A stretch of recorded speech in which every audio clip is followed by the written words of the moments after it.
Salut, c'est Shaman de Ludovox, bienvenue dans ce Ludochrono. Aujourd'hui, je vais vous parler du jeu Le Bois des Quatsu, un jeu pour 2 à 4 joueurs à partir de 6 ans et pour une durée de 10 minutes.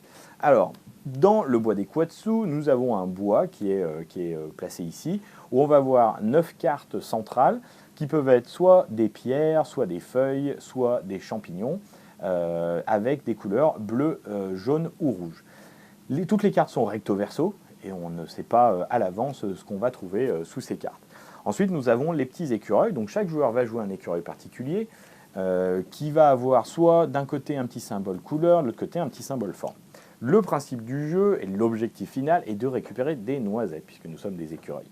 Pour gagner la partie, il faut être le premier à récupérer 5 noisettes. Pour récupérer des noisettes, il va falloir traverser la forêt, et c'est là qu'intervient le système qui va utiliser les formes, les couleurs, et qui va faire appel à notre observation et à notre mémoire.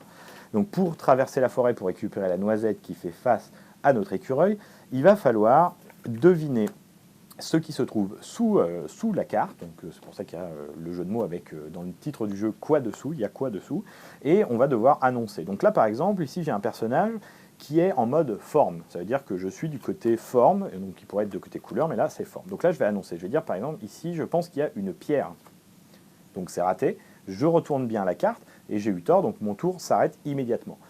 On passe au joueur suivant, et lui, il est en mode couleur, et son but, c'est de récupérer la noisette qui est ici. Donc il va dire, lui, il est en mode couleur, donc je vais dire rouge. Voilà, donc c'est bon, je continue. Je vais dire rouge à nouveau, c'est bon. Et là, maintenant, je dis bleu.